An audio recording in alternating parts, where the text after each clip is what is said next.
One of the most common problems that every sound tech's going to have to deal with at some point is when you're not getting any sound out of your system and you need to work through your checklist to troubleshoot the problems. One of the first things I recommend that you do is to go back and refer to the checklist that we spoke about when we were talking about plugging everything together. In that checklist, we referred to the sequence in which the sound travels from the mic right the way through to the speakers at the end of the chain.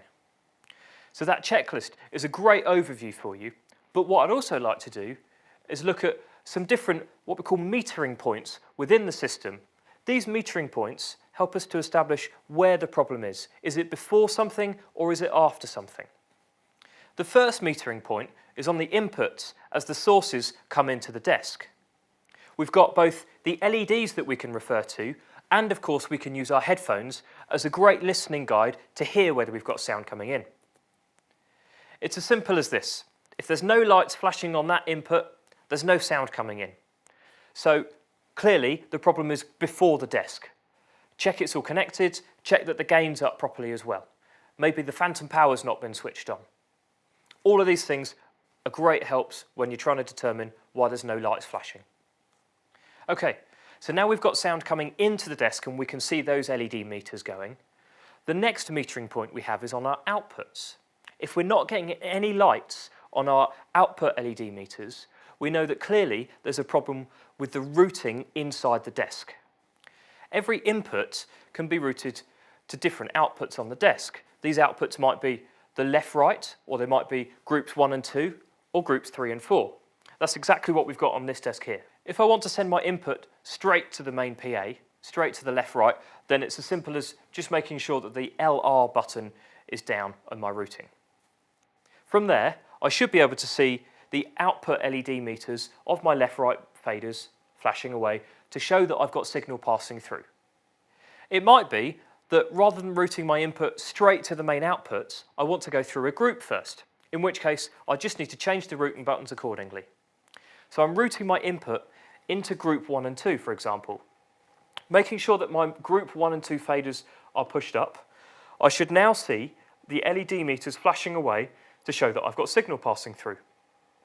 From there, I'm going to route the groups to the main left-right, and then I'm going to go out to my main PA.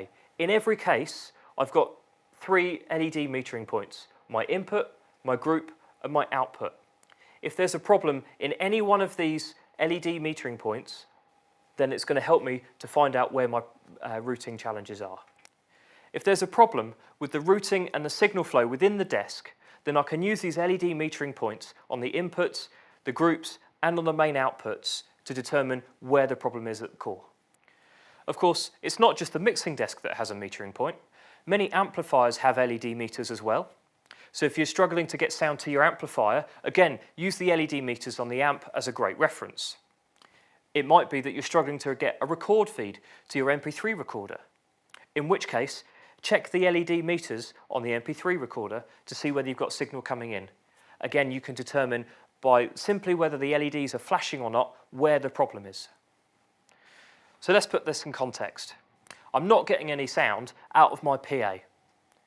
I can see from my LED meters on my mixing desk that I'm getting sound in and out again in turn. But when I go to my amplifiers, I'm not seeing any LEDs flashing on the meters there. Clearly, the problem is somewhere between the mixing desk and the amplifier. The first thing I'm going to do then is physically check the cables. Are they seated in the connections properly? Maybe I'm going to unplug and replug just to make sure. And then I'll hopefully be able to resolve my sound problem. So if you've checked all your connections are seated properly, but you're still not getting any sound, it's likely that the cable's going to be broken. Now, if you've got a spare cable, this is the time to try it. If not, then try a connection that you know works. Maybe swap things around in the back of the desk or going into the amplifier, try a different line and try and isolate the point at which the failure has occurred. If I'm honest, for me, it's usually that I've left something muted on the desk. On this desk, it's a little bit quirky. Sometimes the LED meters are still flashing even though the channel's muted. So just check that all the inputs and outputs are unmuted as well. So if I'm happy that my desk is functioning properly and everything's unmuted, then I should check at the stage end. A lot of different musicians have the ability to mute themselves. Let's take an acoustic guitar, for example. A lot of guitarists have a tuner pedal that mutes the output when it's engaged. It's always worth checking with the friendly guitarist just to make sure that that's not been engaged by accident. It might be that your radio mic isn't working properly and the preacher's just flicked the mute switch on the belt pack of the radio mic. Again, worth checking that one. Similarly, many instruments have inbuilt volume controls. It could be that the player has left that volume turned down by accident, so it's worth checking with them to make sure everything's turned up to where it should be.